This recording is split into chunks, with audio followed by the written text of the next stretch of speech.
ஒரு 7-8 வருஷம் ஆச்சுங்க. நான் வந்து என்னோடய கிச்சனில் வந்து அலுமினியம் பாத்திரம், நான்ஸ்டிக் இது 2யும் நிறுத்த ஆரம்பித்தேன். அலுமினியம் ஃபுல்லாக நிறுத்திட்டேன். ஒரே ஒரு பாத்திரம் மட்டும் வச்சுருக்கேன். இந்த பெருசாக பிரியாணி எல்லாம் செய்கிறப்போ பண்ணுறதுக்கு வேறு வழி இல்லாதனால வச்சுருக்கேன்.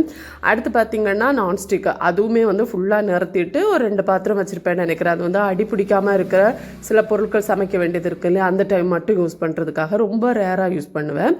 அப்படி இருக்கிறப்ப தான் சரி நம்ம ஸ்டீல் வாங்கலாம் அப்படின்ட்டு நான் வந்து ஸ்டீல் பிளான் பண்ணி ஸ்டீல் ரேட்டு பார்த்தா எல்லாமே ரொம்ப ரேட்டாக இருக்குது. ஸ்டீல் வந்து 2 வெரைட்டி இருக்குது. நார்மலாக நம்ம வாங்குகிற ஸ்டீல் வந்து அடிகனம் இல்லாமல் கொஞ்சம் வெயிட்லெஸ்ஸாக இருக்கும் இல்லையா, அது பார்த்திங்கன்னா அதில் சமைக்கிறோன்னா கண்டிப்பாக அடி பிடிக்கும். சேம் ப்ராப்ளம் தான். அடிகனமான இந்த ட்ரிப்ளி கோட்டிங் வர்ற ஸ்டீல் வந்து யூஸ் பண்ணோம் அப்படின்னா நமக்கு வந்து அடி பிடிக்காது. ஸோ அதனால் அது வாங்கணும்னு பிளான் பண்ணிட்டு இருந்தேன். ரொம்ப ரேட் அதிகமாக இருக்குது. மண் சட்டி வாங்கினாலும் எனக்கு நான் ஒரு மெஸ்ஸி பர்சன்னு வச்சுக்கோங்களேன், எது கையில் கிடச்சாலும் கீழே இட்டு போட்டு உடச்சிடுவேன்.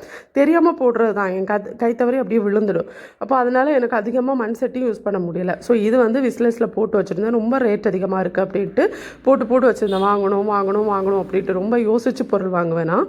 ஸோ நமக்கு யூஸ்ஃபுல்லாக இருக்கணும் வாங்கணும் அப்படின்னு போட்டு வச்சுருந்தேன். அப்போது பார்த்திங்கன்னா லாஸ்ட்டாக வந்து இந்த இது நம்ம தீபாவளி டைமில் ஆஃபர் போட்டிருந்தாங்க. எதுலன்னா ஃப்ளிப்கார்ட்டில் போட்டிருந்தாங்க. இந்த 3 பாத்திரமும் சேர்த்து 1349 ரூபாய்க்கு எனக்கு கிடச்சிச்சு.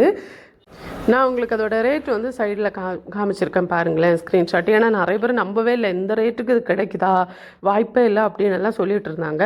எனக்குமே கொஞ்சம் பயமாக இருந்துச்சு. ஓகே இதில் சமைச்சு பார்த்தா எப்படியா அப்படின்ட்டு நான் சமைச்சு பார்த்தப்போ சுத்தமாக எனக்கு அடி பிடிக்கவே இல்லை. ரொம்ப நல்லா இருக்குது. ஒரு ஒர்த்தான ப்ராடக்ட். நான் வாங்கினதுலே எனக்கு ரொம்ப திருப்தியாக இருந்துச்சு அப்படின்னா கண்டிப்பாக இந்த பாத்திரத்தை நான் சொல்லுவேன். ஸோ சமைச்சு நமக்கு சுத்தமாக அடி பிடிக்கலை அப்படிங்கிறப்போ ஒரு பயங்கர ஹாப்பி. எனக்கு இப்போ கிச்சனில் போனாலே அந்த டென்ஷன் ரொம்ப கம்மியான மாதிரி எனக்கு ஒரு ஃபீல் இருக்குது. ஸோ ரொம்ப ஹாப்பின்னு சொல்லுவேன். உங்களுக்கு தேவைப்பட்டால் நீங்களும் இந்த லிங்கில் போய் பை பண்ணிக்கோங்க.